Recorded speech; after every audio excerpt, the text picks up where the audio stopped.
It's 7:30, so why don't we just bring him up now? Our guest from the Sports Box and Blue Truth, Brian Attard. Welcome back, Brian. It's been 2 months. You're back. How are you doing? Better than you. Yeah. And I say that with as much love as possible. I mean that wholeheartedly.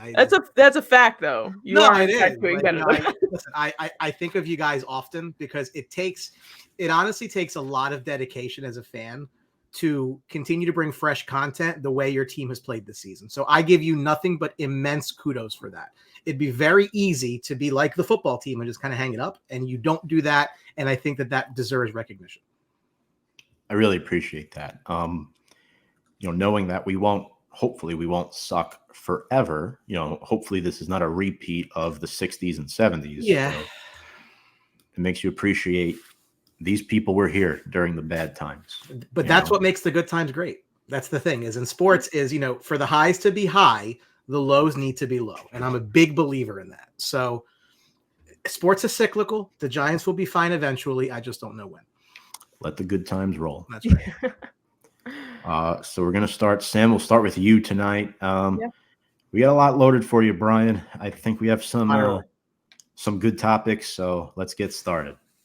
Definitely.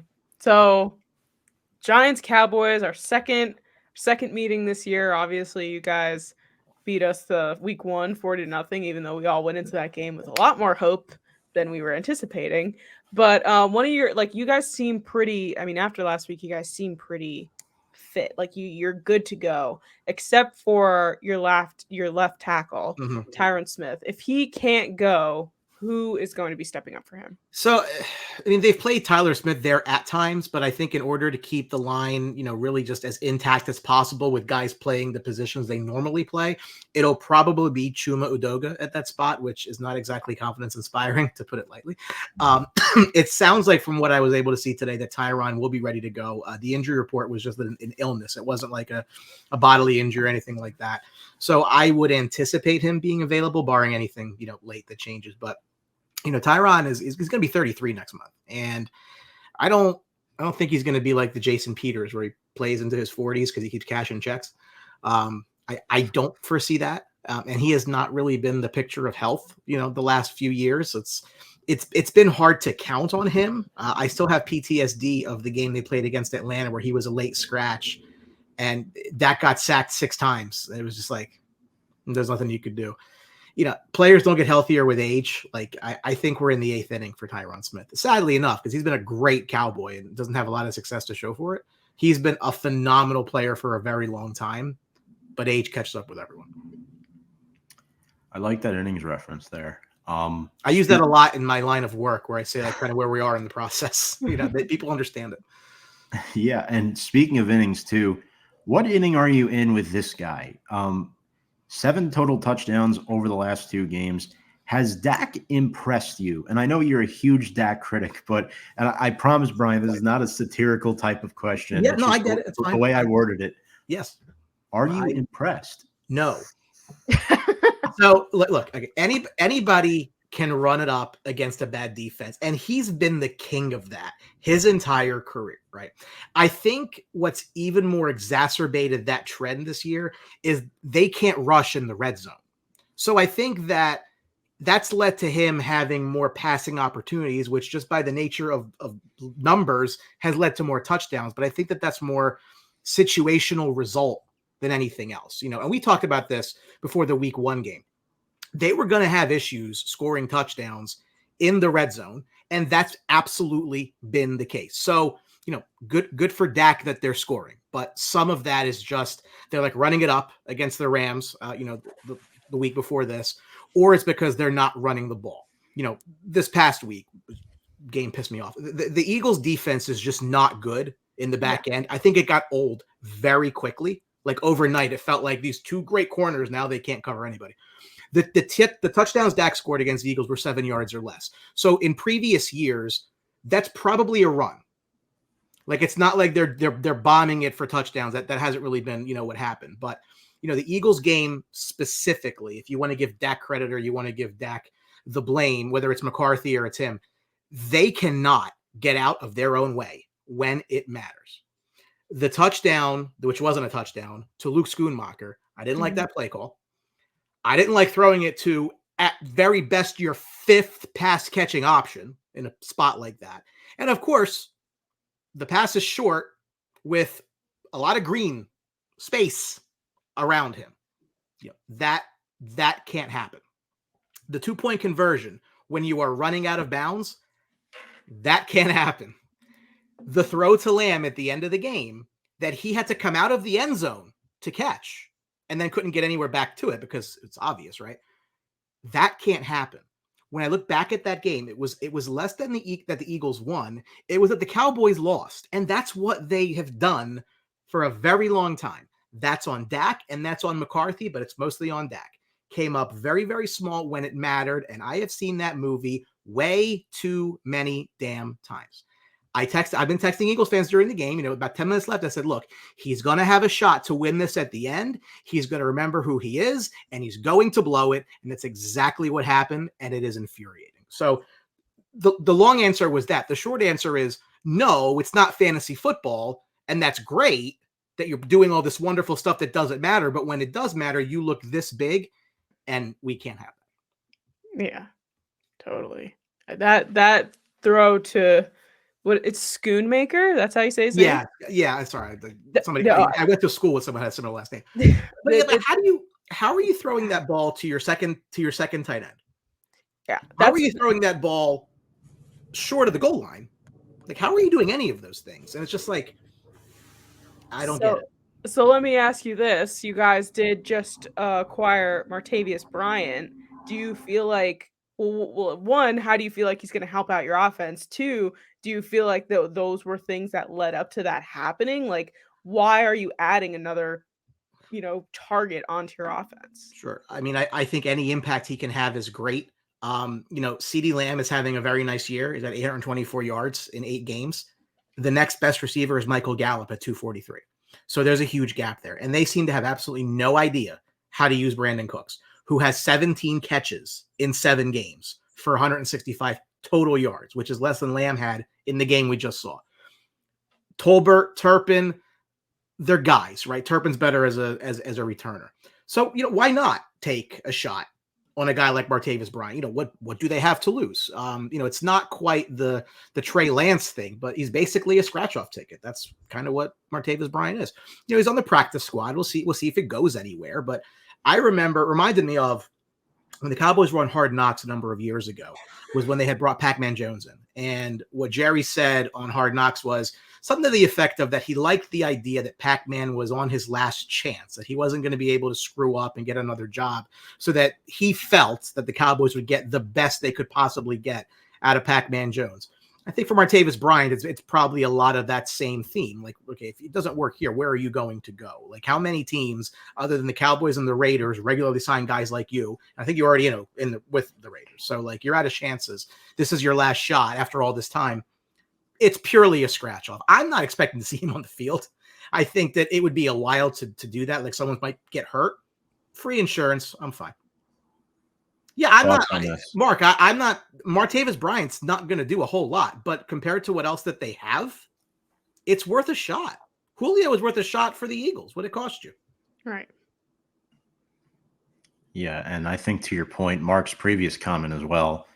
This is coming against, not to take anything away from Dak, of course, but subpar competition.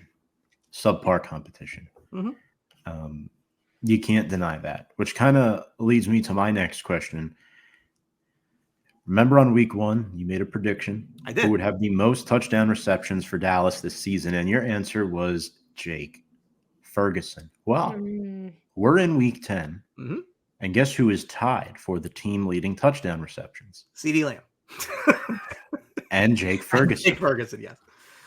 Thoughts on Jake Ferguson after the departure of Dalton Schultz? Yeah, I liked him coming in, but it wasn't, and if you remember, it wasn't really so much that I thought that like he was a great player, even though I think he's done a really nice job of rising to the occasion. But somebody had to be Dalton Schultz, right? Somebody had to play the role that Schultz played in that offense, and I really didn't think that they were just going to write that out of script, that they were going to just not have the tight end be a solid usable option. Again, I think Dak's better at short and the intermediate than he is at long. I think you can, just the way that is. So I felt that they needed a guy to be that guy, and Ferguson has been that guy. I've been really happy with what I've seen from him, and that's the kind of guy that can do that for a number of years. If you remember, Jason Witten was never like the fastest guy or the most athletic guy, but he just found himself open every play. And it's just, then nobody covers a tight end was something, somebody I caught along, a friend of mine who unfortunately passed away young. His one thing he always used to say was nobody covers a tight end. And I think that's still true, despite the fact that the proliferation of the tight end has really gone places since. He's open a lot. And for Dak Prescott, sometimes you got to be really open for him to make a play. So, good for him. I've been happy with what I've seen from him. I actually have him in a couple of fantasy leagues as a keeper. I feel pretty good about that too. Yeah, no, he's been doing great. Yeah. On the other side of the ball, defensive wise, Damon Clark has been one of your team leading tacklers. Yeah. What do you think is the best and your favorite quality coming out of him as a player? He's been a super nice find for them. He was a 5th rounder out of LSU in the 22 draft. He actually leads the team in tackles. He had 47 in 10 games a year ago. He's already got 56 and 8 this year. So you're seeing some improvement there. I think it's always important to find production on day 3. And I think Clark's obviously an example of that. He's probably never going to put up like Parsons numbers as far as tackles for loss, but he's been a really, really important piece in the middle of that defense. He brings good speed. He's always around the ball, as the tackle numbers would indicate. But because of that speed, if he's causing some disruption, it can at times draw coverage away from Parsons just from that snap reaction and open it up a little bit. So he's been a really good find for them. And it does, because he can cover decently well, it does allow them to rush more guys and still be okay across the middle. So he's really been a nice, again, for all of their issues, they've drafted well the last number of years. You really can't take that away from them. I've now realized Mark is an Eagles fan in the comment section. God bless him. Listen, he's a good guy. He is as, of course, yeah. He is as devout an Eagles fan as I know. We can go back and forth over how good his quarterback is or isn't. He'll disagree with my take, and that's fine.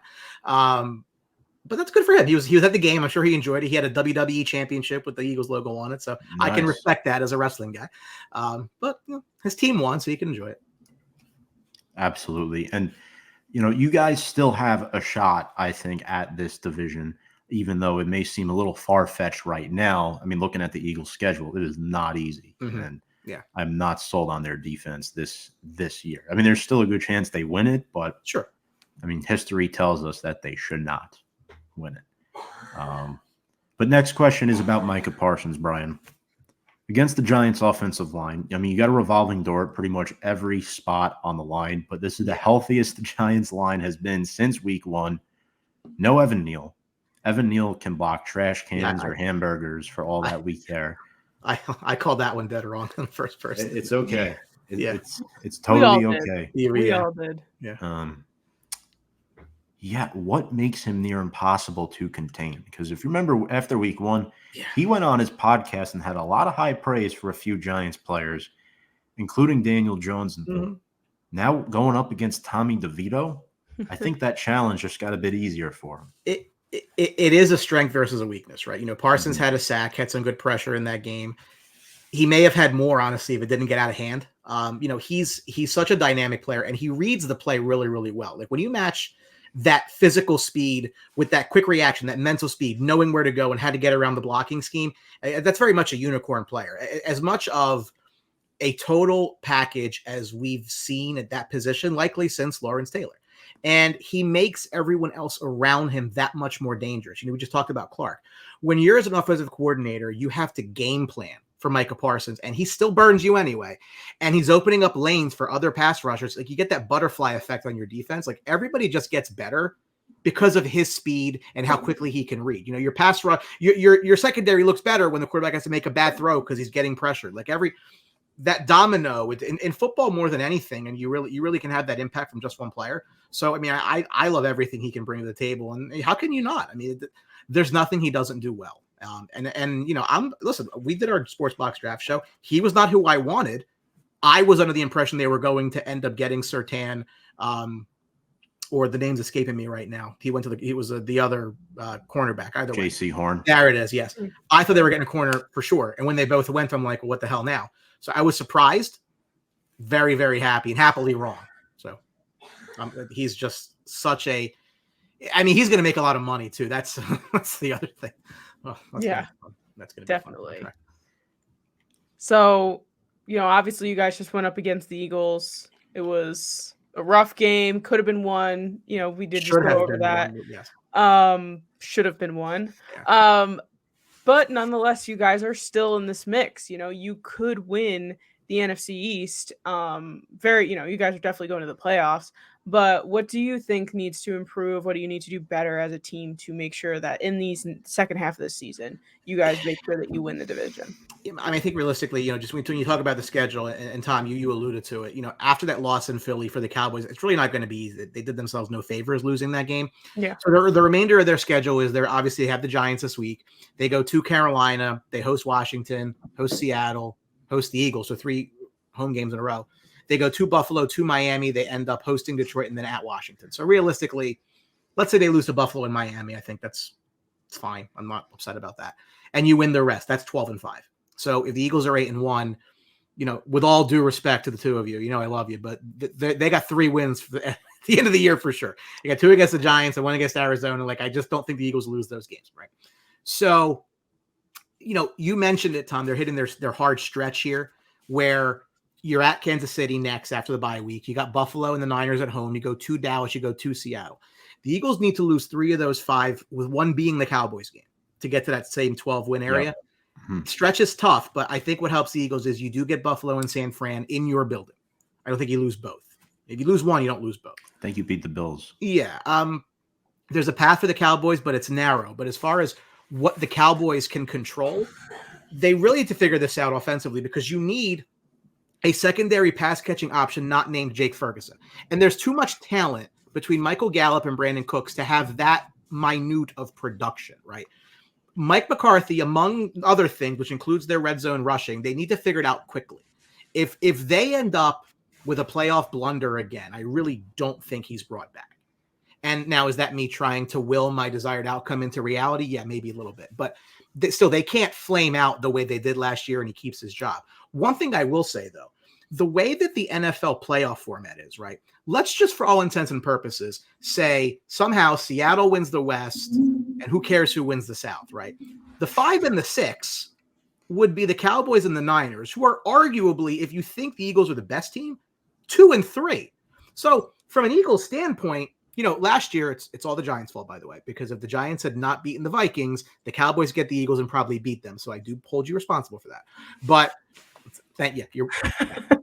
But what I mean by that is, if things go well, you would assume that whether it's the Cowboys or the Niners, they're going to beat the team in the South. That's probably going to happen. So even if the Niners win the division and Seattle's the 5 and the Niners win, they're pretty much looking at the Cowboys in the playoffs. Now you can say, "Oh, we're Eagles fans. We're going to beat the Cowboys." Okay, it's not a game you really want. You just saw them play each other on your home field, and you were pretty healthy, and they should have lost.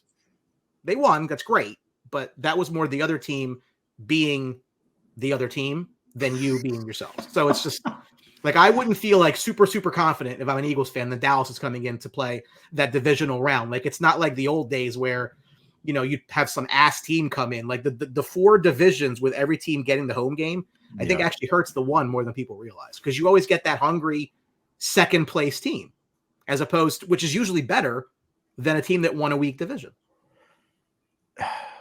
Off script quick. Yeah. Are you worried about the Lions at all? In the slightest? No. No. I like what Dan Campbell's done a ton. I think that they're just ahead of themselves right now. The defense is okay. There's pieces I really, really like. I think they can be passed on. Hutchinson's just an absolute monster. I don't know how he didn't go number 1. Neither. It is what it is for Jacksonville. Until they, is that same old Lions type thing? If you see a playoff game and the Cleveland Browns are coming in, you're like, it's the Cleveland Browns. I don't know how much that's true, but until I would love to know. I can totally see them getting bumped off early, depending who they play, with that happy to be there mentality. That's the first playoff game in Detroit in right. any of our lifetimes. A as far as I long know. time. They Yeah. made it in 16, I want to say, as a That was a wild road card. game. Yeah, It wasn't was in a road Detroit. game. I don't know when the last time they hosted a game in Detroit, but Yeah, and I mean, I think there might have been a world war going on at the time. That's been so well. right now, Minnesota is the 7th seed, so they would get them at home. So that would be a fun matchup to watch. Well, I mean, the Josh Dobbs story. How'd they probably make a Netflix series about that? If I that's love Skull. Josh Dobbs. what a story. Skull. What a story. Now we're going to get into a little debate here, I think. So Giants have 8 games left. They do. And Sam, obviously, I want your opinion as well here. Should the Giants tank Brian? I think I know the answer. And why should they tank? So let's just look at it as objectively as possible. At this point, starting quarterbacks down for the year, there is realistically no hope of anything. So every single loss that you endure at this point does nothing but help the Giants. You can look at this in 2 ways. One, Daniel Jones has regressed, and the team is going to bite the financial bullet and find a way out of that deal as soon as they can, and they're going to either draft Caleb Williams or Drake May. Now you have a quarterback for the next conceivably 10 to 15 years if it hits. Or, number 2, the team wants to give Jones another year, another shot next year. He's under contract. He's getting paid a lot of money. Then they can trade that pick down to somebody else who needs a quarterback, and the same way they did with the Bears and Justin Fields, and they can bring in multiple pieces to help the future of the team. In any event, no matter how you slice it, winning games the rest of the way is nothing but a detriment to future years of the New York Giants. Like, do you really care to see the development of Tommy DeVito? Probably not. To be really clear, and I'm not a Daniel Jones guy. I like Dable a lot. I like Joe Shane a lot. Daniel Jones was not their pick. He wasn't someone that they were responsible for bringing in. So you always get that GM and coaches want to go up or down with their guys. And he was not their guy. I'd be really curious to see if they use this injury as an excuse or a scapegoat to look elsewhere. And I do understand that, Joe did sign him, but I think that was him between a rock and a hard place. Like, I don't think they had a contingency plan. So after what was, at least at face value, a good year last year, you kind of can't sell it to a fan base that, we're going to move on because he wasn't our guy, right? Like, that doesn't play well, especially not in New York. It was a very generous deal, in my opinion. If you look at how it's structured, I think he's certainly a New York Giant next season, with no question. But after that, I think it's extremely plausible that he can go. They'd only be looking at $22 million dead in 25 and 11 dead in 26 if they move on. That is not cost prohibitive in this NFL. So whether that's them picking a quarterback high this year or moving a high pick for multiples and giving it to another team and they take the quarterback, there is zero downside to losing every single game the rest of the way. That is the most productive possible outcome, is to get as high a pick as you can get, whether you use it or whether you trade it. And I'll tell you one more. If this Jones injury happened a week before, I would be really surprised if Saquon wasn't traded. Timing on that one, I think, worked against them. But I look, they're 2-7, right? I mean, are you going to hope that you're going to catch lightning in a bottle and find a way to make the playoffs at 8-9 and get bounced anyway? Like, think about what the future can hold and, write this one off. It's okay. I mean, teams have done it before and they'll do it again. But I would do it effectively, not like the New York Jets, who were doing it and then won a game and cost themselves Trevor Lawrence. Here's my rebuttal to that. Mm-hmm. I agree with you and I disagree with you. I think Daniel Jones is a good quarterback. I do. I'd take him over half the league. I still would. They had to pay him because of what he did last season, based off face value, like you said. However, I'm going to bring up an example. 2019, it was the Chase Young Bowl. It was the Giants against formerly known Redskins, right? Touchdown to Caden Smith. Daniel Jones' 5th touchdown pass of the game, by the way, gets the Giants Andrew Thomas. They go back to 4, and then Washington gets Chase Young. Chase Young is not a Washington anymore. Mm-hmm. Andrew Thomas just got a 5-year, $117 million deal. Mm-hmm. So I think you have to play to win every game. As I'm sure you agree with that too, but you probably would say Tommy DeVito, Matt Barkley, just straight out start. Don't even try to upgrade from them. And I'm okay with that. But here's my thing. I don't want Caleb Williams. That's the one quarterback I do not want this team to go near. I don't think he's a good dude, number one. And I don't like, as a Notre Dame fan, I don't like what he did last season. That's fair. Joe Shane and Brian Dable also have to consider this. If they're 2-15, they could be out the door because the last last 3 head coaches have been fired after 2 seasons. And right now they're in year 2. Should they? No, because Dable won a playoff game last year. But with the track record, head coach has been fired after 2 seasons. So if we go 2-15, there's nothing to say Brian Dable's back next year. If they go 2-15, there's nothing to say any of these guys are back next year. A lot of these guys can just walk. And I think the thing is you want to keep the team together because I think if you go 2-15, yeah, sure, you may get your franchise quarterback, but now everything else is gone. Like everything else. And that's pieces potentially that they brought in, like a Darren Waller. I'm not saying guys that are due up for contracts. Like, sure, let Adoree Jackson walk. Don't bring him back, right? Let Ben Bredesen walk. Cut Mark Lewinsky. Move on from Darius Slayton, sure. But at the end of the day, I don't think it makes a difference if we're picking 2 or 5, let's say, because of what the Giants did with Leonard Williams. They could always trade up if they want their quarterback as well. So that's where I kind of disagree a little bit. Quick rebuttal to that. Washington took Chase Young, and that was the wrong pick because Washington didn't have a quarterback. Washington should have taken either Justin Herbert or Tua Tagovailoa, and they didn't, right? And I said that at the time, is if you don't have a quarterback, you need to get one. So, like, and they haven't had one in forever. Maybe Sam Howell, I don't know. So, I mean, I would say this. If they had ended up taking Justin Herbert, you'd be pretty upset about it. You do have to make the best use of the pick. But what I'm saying is from the Giants standpoint, even if you believe that you want to give Daniel Jones more time, perfectly fine. You can still move. The 2 pick in this draft is going to be Drake May. And the question becomes, what's that worth? And if you can turn that 1 into 2 1s, 2 1s and a 2, 3 1s, depending on and you've seen teams pay up. Like that is foundational. And if all it costs you are losses that frankly don't matter, I hear what you're saying, but I would venture to say, and again, it's one of those things where it's like the unspoken stuff. Like what you saw in Miami, that was just somebody opened their mouth, right? Like that's what it was. Yeah. I'm not saying that like they're going to go out there and like, throw interceptions and throw games, but no, they're going to play Tommy DeVito at quarterback, and that's probably not going to win you too many games. And that's fine, right? Like they're not going to go out there and try to upgrade their roster and make the best of it. Like you do it without saying you're going to do it. Remember, the Giants were very pissed that the Eagles decided to throw away a second half against Washington that game, because I think it cost the Giants a playoff spot, or so I forget the exact implications of it, but it gave the Eagles a higher pick. I would do the same thing. Like what winning this means nothing to me.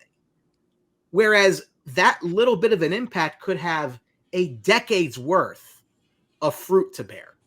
And that's where I think sometimes, we can romanticize about sports. Oh, go out and give it your best and everything else. I get that. But the reality is it is a business. So I would say if that's the direction the Giants went, ownership was already on board. And they knew. Because again, if the Giants end up with 6 wins this year, is it really that different than 2 or 3? I don't know that it is. Especially given the fact that your quarterback's not playing. Like it's not like you're not losing anymore with your quarterback there. Like now nobody expects you to win anyway. So it's not like you're not meeting expectations. It's different.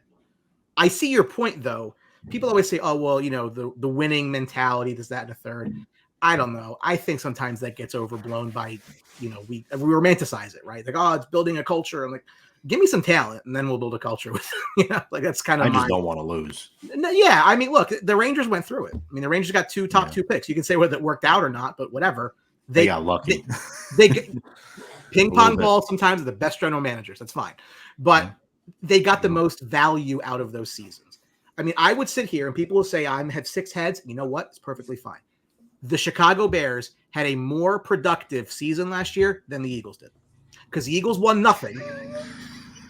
And the Bears got the first pick in the draft and turned it into more. So the Eagles have magic beans. They got nothing for all of that. Nothing. You lose. Nobody cares. Ask the Buffalo Bills. Nobody cares you with finish second place. The Bears got stuff they can use to help the future. That's just my overall view on sports. If you're not going to win, lose, because losing has value. But that's just my take. Sam, yeah, let's get your. I've been third-party intently take here. listening. This is very interesting, and I understand both of your points.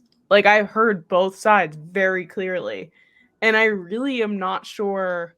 Like, I feel like almost like every situation is different, and that, it depends on what you need and, what we're trying to accomplish, and then what we already have.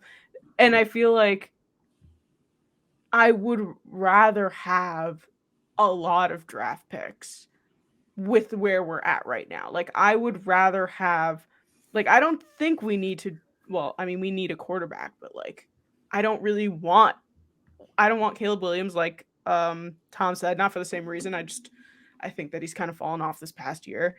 Drake May, maybe, but like, some of these guys just fall off the wagon. Like, these first round picks sometimes are nothing. And I mean, sometimes they're everything, but like, you get like a Joe Burrow or whatever.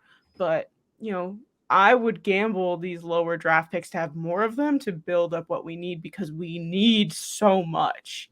And in terms of tanking, though, I think it's just more like, as a fan, you don't want to watch them lose because it sucks. But also, at the end of the day, you're right, Brian. Like, it's helpful to lose in this case. But also, I understand Tom's point with, like, if we pick second or if we pick seventh, what like, depending on what we're going for, maybe there isn't a difference. I don't know. It's a very tough situation. I can't imagine Shane and Dable are going to try and tank just because of their jobs being in jeopardy if that does happen. But it'll be interesting, I guess, to see what actually ends up happening and seeing what draft pick we get, what we do with it, if we trade down, if we keep it, if we draft a quarterback or what have you. It's there's so many different possibilities that it's like you can't even predict what you think is going to happen, especially with this team right now, because it's just all over the place. And they may love the guy that's going to go 7 and they're picking second. Cool. Trade down. Harvest value. You'll get it. In a quarterback draft, you'll get it. The team that really got screwed by that was the Jags when they took Trayvon Walker number 1, because they were in a perfect spot to trade down. They had just taken Lawrence the year before, right? So that was like the perfect storm, and then nobody wanted a quarterback. They're like, great, let's take this guy, which ended up being probably the wrong pick. But look, I mean, again, the Giants made that trade with the Bears. Now, did it work out? No, because then the guy they picked ended up busting. But from a pure value standpoint, they ended up with 2 ones out of it. So like, it's hard to like look back and say, oh, they shouldn't have done that. But even you go back to the year where Goff and Wentz went 1-2. Big deals to move down. And those teams really got a lot of long-term help from that. I mean, I was making this case before when the Cardinals were terrible and it looked like Houston wasn't going to be very good. This was preseason. That they were going to end up with the 1 and the 2 pick. And I made the case they should trade both of them down. Give Kyler another year, end up with turn 2 ones into 6, 7 ones, and just build your roster. Everybody's like, no, you can't not take a quarterback. Kyler stinks. I'm like, Kyler was also a number 1 pick in the draft. He's also under contract for a while. It'd be really costly to get out of it. Why don't you just see what happens and try to build around? And I can see the case where you would say, Tom, if I told you, I feel as though if I told you that they weren't going to take a quarterback, that they would trade down and keep Jones, you'd be more on board. Because I think you'd want to see correct. Yes. Because I think Jones could still start next season and groom. Look what Patrick Mahomes did in 2017. I think now if you're asking, that's a hard comparison to make. That is a hard comparison to make. It shouldn't even be a comparison, but it's the story more than Jones could be the Alex Smith potentially. Sure. Is what we're saying, right? I don't think there's any way financially they can get rid of him next season, but I think after that it opens up. So what I would say if it were me, let's just say it was me, and I got the 1 of the 2, I'm absolutely trading down, no question about it. And I'm trying to get picks into next year. So give me your 1 this year, your 1 next year, whatever. Your 1 this year and your 1 and 2 next year. Because then when next year comes around, if I stink again, I need to be able to move around the draft to get the guy I want. Because at that point, if I want to get out of Daniel Jones, I can. Right. And it's not going to kill me. Next year, it would cost them more to have him leave. So it doesn't make sense. But after that, you leave yourself options. To the Eagles' credit, and they don't want their fans don't want to talk about this, but when they made the trade to get the pick that ended up being Jalen Carter, of course, they had 2 1s that year. That was not by accident. That was because they didn't know if Jalen Hurts was going to be a quarterback. And they need to give themselves options in that draft to move up or down how they felt the need to do that. They had to have ammo. Right. The ammo was to move and possibly go trade up for Bryce Young or CJ Stroud or whoever. They don't talk about that. It's also reality. It worked out great for them, all things considered, great. But that was part of their thought process. So again, if I'm the Giants, if I can find my way into 2 or 3 1s in the 2025 draft by trading down in the 24 draft, I think I'm in a much better position to give myself the flexibility that if I need to, empty the clip and go up to high to get the guy that I want because I'm going to move on from Danny Dimes, I'm in position to do that. Right. I do think to wrap this up here, and we'll move on to our quick keys and players. Yeah, Caleb may not even come out this year. I think he should, but there's a chance he could go back, right? Tell you what, if the Giants are number 1 and they've indicated interest, he'll come out. He doesn't want to go to Arizona. Who wants to go to Arizona? That's a player using as much leverage as they can to decide where they're going to go. If they don't like the team at the top, for you hockey fans, it's Eric Lindros. Mara's not taking Caleb. I'll just tell you that right now from a fan perspective. I'm not saying I don't want him for that specific reason that Mara doesn't want him, but I'm just saying he's not like they're better off with a Penix or a May or even a McCarthy if you trade down later on in the first round. That's just my opinion on that. But I would even avoid McCarthy right now with what's going on at the University of Michigan. Hartman would be probably day 3. As much as I love Sam Hartman, he has fallen off a little bit last couple of games. But he has great hair. And he does have great hair. We've seen it with Trevor Lawrence and with Justin Herbert. Great hair gets places. 100%. I would love Sam Hartman. But we'll see. Who knows? He could be like rich man's Brock Purdy. You never know. But next up here, Sam, we'll start with you here on this one. Quick key, 2 keys to the game here. 2 keys. One, I think protect Tommy DeVito from the Cowboys defense. It's incredibly terrifying, and I'm very nervous going into this game. And on the other side of things, Tommy DeVito, utilize your offense, connect with your receivers. They're there. And yes, it's going to be difficult. It's a tough team to be going up against, but just, don't be a hero. Don't be making big plays. Don't be going crazy. Get 7 yards, 10 yards, 15 yards. We don't have to be throwing bombs or anything, but if we're going to at least stay afloat in this game, like genuinely, I don't think that we're going to win here. Just do what you got to do. Make it happen. You are now the guy for, the foreseeable future. Utilize your time. Connect with your receivers. Make some good plays. We've seen him do a few things here and there. We saw him have that rushing touchdown. But and then I guess the other one's just protect him and make sure he doesn't die. It's so right. It's so right. It's so right. That's it. Just don't let Tommy DeVito die. This is sad, Brian. I mean, this is literally the same keys to the game every single game of the season. It is a 16.5 point spread, right? We're all in the same. It's up to 16.5 now. But having said that, the Cowboys went into Arizona and lost in week 3, right? So, and we beat the Cardinals. Yeah. So what do you know? But listen, I think when you have a kid like this who's just kind of getting his feet wet in the NFL, if you bring pressure, it's going to lead to bad decisions. Like he's not sharp enough to make that quick read and get put pressure in, right? And again, I've been coming on your show for a very long time, and I love it. I always appreciate the opportunity, but it always feels like it's a theme. Make their quarterback beat you. Don't let their running back beat you. And it's like, that's kind of a lot of the same. It's the same, right? Like Tommy DeVito can just go like this and give the ball to Saquon over and over and over again. And it will probably result in positive yardage, and it'll probably be okay because he's that good. Yeah. Just don't allow him to do that. Like, make their quarterback beat you. keep 8 in the box, and let's see if the kid can find one of the receivers open against 3 secondary. See what happens. Yeah. Make him beat you. He probably won't be able to because it's not his fault. This is what, 3rd pro game? Like, what do you can't expect? Cowboys don't have a slouch defense, so. Far from it. Anything key for you, Brian, as far as Dallas perspective? If they could find someone to throw the ball to, not named Lamb, like it's just such a happy camper because like I just don't think it's going to work long term. Like I think you need to have if the defense knows you're not going to throw to these guys, they're just going to double up Lamb, and then where's your offense going to come from?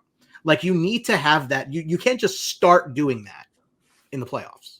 Yeah, like you got to do that now. You got to build that up now. And teams are going to look at tape on you. They need to respect your ability to throw to somebody else now. But I think they did that kind of stupidly and ass backwards against the Eagles because it was Jalen Tolbert and Luke Schoonmaker. Like, no, it could just be Brandon Cooks. It could just be Michael Gallup. Like, you don't have to overthink this. They need to be legitimate threats. So. Appreciate you, Tudo. Yeah, you know what? You bring up a great point. Yeah, outside of CeeDee Lamb, who has torched us in the past, I've got to say, I mean, Lamb over the last several games has been phenomenal. 3 straight 100-yard games. But who is the other guy? Is it Jake Ferguson? It really should be Michael Gallup or Brandon Cooks. That's really who it should be, but it's not. And I think that's part of the problem. For me, quickly here, 2 keys. Get off the field on 3rd down. Cowboys were 6 for 13 on 3rd down in week 1. Shorten the game if the Giants have any, maybe close to a 1.5% chance of winning this game. Keep Dallas's offense off the field, shorten the game, bootleg, first play of the game, go deep. I hope DeVito throws it 60 yards down the field and sets the tone of the game. I'm dead serious, too. If he finds a bullet into Jalen Hyatt's chest and they score a touchdown, it's a ball game. Right? Mm-hmm. That's the Giants' best chance of winning. Go deep first play of the game and hit it. I think the Giants. I think that if the Giants win the toss, they should keep the ball. Like I think they should actually go to try to get a lead. Like try to, make the Cowboys think it's not. The Cowboys need to not take this team lightly. At the end of the day, it's still a division rival, right? Right. So they know you better than anybody. They know their weaknesses. They know your strengths. They know your tendencies. Whether they're at full strength or not. If they go out there and get that lead. Again, how many games last year did the Giants win that we agree they really shouldn't have won? But they went out there, they got a lead, and they held it against teams that arguably were better than them. Jacksonville, Green Bay, Baltimore. Yeah. Yeah. Tennessee cost me money. I expect a coffee next time I see you. Here's my point. A good coffee, too, not that yes. crap. No Dunkin', Brian? No, I prefer – you can have that. All right. We were plus 830 against the Bills, and it came down to 1 yard. It's a great point. I'm not going to reveal who this was. I know someone close to me who put down a $100 bet on the Giants to win 830, and it came down to 1 yard. Well, he should have cashed that in. That was almost a $830 night for that person. He should have cashed that for $500 halfway through the game immediately. Yeah. But your luck. I'll say one other thing, too. Protect DeVito, and here's why. I'm going to get a little more specific into it. The Raiders last week ranked near the bottom of the league in sacks. How many of those sacks were DeVito's fault? I don't know. But the Cowboys had 7 sacks in week 1 off of Daniel Jones. They have one of the highest pressure rates in the NFL. Giants, one of the highest pressure rates allowed. If you get DeVito on the run, throw it on a bun, right? Roll out, get him moving. Don't have him standing still in the pocket. He's not a big guy. He's 6'2". For a quarterback, that's a little bit undersized. You want to get him on the run, throwing balls down the field like he did at Syracuse and Illinois. He could move. So that's how I feel about that. Quickly here, players to watch for each team. Brian, I don't know if there's anyone to watch for the Giants, maybe outside of Dexter Lawrence, but listen, I mean, look, I've been proven horribly wrong on my thought that Evan Neal was going to be a player, but the good news for the Giants is they had 2 picks that year, and Kayvon looks like he's going to be a player. So the good news is 500 batting average is better than swinging and missing on both. So at least you got that. And they can build around him. Like I think he can be a foundational defensive piece for a long time. Like I think that's at least a plus. He's a guy that they need to be focusing on defensively. Did you hear about the Carl Banks thing with WFAN? I did. Okay. Yeah, And he had 3 sacks. He had 3 sacks the next game. I know he just quit too. Yeah. That was why I thought you were referring to that actually. So he still calls games for WFAN with Bob Papa. He just quit from his spot with BT and Sal. So I don't listen to a lot of WFAN because they don't really care about hockey outside of Boomer. But this when you're on Twitter, you always catch like snippets of stuff. Yeah. Sal Licata sounds like a complete moron, like an elite level moron. That is like a hot take artist just to get someone to pay attention to you. Oh my gosh. I think that's dumb. I don't think it works. And I think whatever credibility you had, you no longer have. Whatever little bit that was there is gone, in my opinion. Sam, who do you got here for players to watch? Players to watch on Dallas's side. I'm definitely going Micah Parsons there. He's going to be making Tommy DeVito's night incredibly difficult. And on the Giants side, I'm just going to go with the vet here, somebody to lead this offense. It's going to be Saquon. Do what you got to do. Like Brian said, just keep handing the ball off to him. Try and get some yards, do what you got to do, reduce turnovers, hopefully. So yeah, I think those are 2 guys that I think are going to be pretty important. Yeah, I think Parsons is important. Lamb is important. Pollard as well. He did well against the Giants in week 1. But for me, I'm going with Deron Bland.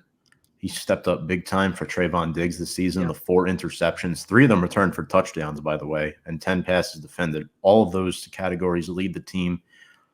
Is he press man guy, Brian? I keep forgetting. He's been so important. And honestly, they've drafted well. I give them credit. Yeah. But Dan Quinn has just been an awesome, phenomenal. I mean, they got to keep him some way. Like they can't let him go. And I think that hopefully I don't care what they pay him. It ain't my money. Keep him as long as like that. He's made such a massive impact on this defense. I mean, how many years do you remember? Like, I mean, the Cowboys defense just being a joke. You can't stop anybody deep. Like they're hard to play against. For a guy like Deron Bland to come out of, I mean, for them to lose their top corner and not miss a beat, I think that tells you a lot about their coaching. So Bland's been very good as well. I mean, the Eagles didn't really throw a lot on them. I mean, they have excellent receivers, but that wasn't like a clinic through the air by any means. Not that their quarterback's that good at throwing anyway. But still, I love what I've seen from him, and they can play anything. And the one weakness I think if the Giants can go after somebody, it's Jordan Lewis, because he was really beat up by the Eagles finding him on the field and throwing at the guy in front of him a lot. So maybe that third receiver, which I know the Giants depth chart at receiver is not as great as it should be, but the third guy might be open. Yeah, just picturing what Dan Quinn could have done with guys like Orlando Scandrick, Bobby Carpenter, etc. Sure. Giants quick here. I like Thibodeau. Yeah, like you said, going against Terrence Steele, 3 sacks in the Jets game. Dexter Lawrence, first in pressure rate among defensive tackles in a passing league where quarterbacks like to get the ball out quick. In my opinion, the most important position on the defense is that nose tackle. You want to get pressure. The Giants' defense, as crazy as this sounds, they have not allowed more than 210 passing yards in 5 of their last 6 games. The defense has done their job. And then I'm going to go defense here again. I'm going Micah McFadden. I love Micah McFadden next to Bobby Okereke, but here's why I'm going with Micah.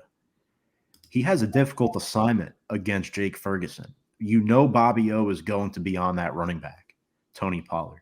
But in pass coverage, McFadden against Ferguson, that's a matchup that I'm interested in watching, along with Dexter Lawrence against Zach Martin. Those 2 matchups are really critical for me in this game. And I know the Giants likely won't win, but as long as, we see improvement, development, guys who can be on this team next year for the future, I could live with it. I could live with it, But that's the tanking argument, is play well and lose, and you get the best of both worlds when you're in a well, no, I still don't want to lose. I know we're going to lose though. No, but you're approaching this with a sense of poison rationality. Sure. So that's my point, right? Like, it's okay. Like, whatever. Like, I'll put it to you this way. So I was a very strong advocate of the Rangers losing games the years where they were in their rebuild. And as soon as the ping pong ball came up Rangers, I didn't remember a single loss. I didn't care. So what I would say to you is, if the Giants finish 3-14 and they have the second pick in the draft, I can assure you, you're not going to care about any single loss when you start thinking about what we can do with that pick. Who might we take? Who could we trade it to? Who could we bend over a barrel and just get a ton of picks from because they want Drake May? Like, that's going to be where your mindset goes. And it's amazing how quickly that can change. You are not going to remember the loss to the Dolphins. You're not going to care. You're not going to care because your mind's going to be on what's moving forward. And when you have that valuable piece, one team wins, Tom. One team gets the trophy at the end. Everybody else loses. But when you lose and get the value for it, you're like, if Dable and Shane are still there, 3-14 might not. Probably we don't know if they'll be there at 3-14. If I told you they would be for sure, would you do it? Then we might have a conversation, Brian. Okay, fair. We might have a little. By the time we're done this thing, I'll win you over. Score prediction 31-10. I mean, we all know Dallas is winning, right? So let's just give score predictions here quick. Brian, please don't torch us too much. No, listen, the Giants are going to score in this game. It won't be like week one. And to be fair, week one, I did not call a blowout. I said it would be something along like a 10-point win. No, the problem for you is that the Cowboys like to pour it on against teams that they can pour it on against and then do nothing against teams that can defend. That's just the Cowboy way, right? So to me, it's probably like a 21-10 at the half, and then the Cowboys probably run away with it, and it's like a 38-17 final, something like that, where it's like it's not out of hand at the half, but then they just take over. That's generous. It is above the Giants' average of scoring points. I was about to say, yeah, that is. To be fair, I feel bad. I mean, like they haven't scored more than 16 points just once since week 2. It was week 2, yeah. Yeah. Sam, what do you got? I'm gonna go 36-14. I'm thinking there's gonna be some touchdowns on the ground rather than in the air. And that'll be the way we get some points on the board. But yeah. Right. How are the Giants' corners? Actually, Banks is really good. Okay. Pick sixes happen. Yeah, we had one of those. That was our first time scoring in the first half all year. It's a beautiful day. Dory is battling a concussion, so that is. We don't need him. Keep in mind. Was there any truth to what the rumor that they had a deal in place with the Niners for him, and then they just didn't get it reported in time, or is that just internet speculation? No, that was fake news. That was good old Wes Steinberg. Is that where you got that from? Somebody told me that. I said, okay. I mean, maybe. Yeah, it was probably coming from Wes. It's that fake parody account. Got it. 10-4. That's all I need to know. Yeah. Dallas 31-10 for me. I don't see the defense giving up too much over 30. I think possibly one of those touchdowns come from a defensive score. So we will see. But yeah, that's pretty much it. Brian, I want to thank you very much for coming on tonight. This was awesome. A pleasure, guys. Second time of the season, and I hope we're all wrong. That's all I've got to say on that. Brian, where can people find you and your work over at the Sportsbox? Yes. So Sportsbox at Sportsbox Sports. We've been friends with Review and Preview for a while now. Big supporters of what you guys do. Love to see the growth there. We do a variety of shows throughout the week. I think our bread and butter right now is Game Winning Drive on Tuesday nights, as well as Sunday pregame before the games on Sunday. But what might be more interesting to your audience, being that they're a New York audience, is me personally. I have a New York Ranger show called Blue Truth, which is all Rangers all the time. It's at Blue Truth SB. It's literally, it's we don't wave pom-poms, but we root for the team. I think it's kind of a nice middle ground between they're wonderful and they suck all the time, which tends to be what most people view sports anymore. But it's been growing nicely. We actually just broke 6,000 followers on the Blue Truth page last week. So it's been a nice, I mean, I've been pretty happy with it. So, I mean, Ranger fans are a special group. I'll tell you that. So it's been nice to see the Noah, who is a Noah. Double agent for both of us. Giants are finished. When were the Giants starting? I mean, it started off horribly. Like I don't know that it's gotten worse. Cardinals. Can you take a step back from not having started? Yeah, like it's failure to launch. That's okay. It happens. It's just look, that's why I'm saying it's a throwaway year. Don't worry about it. It was done before it started. Let's get them. Let's just maximize the return. Sam, are All you still fair on like Giants gear strike, or was that just a happy accident today? Okay, sorry, I didn't see what the where he's just hidden.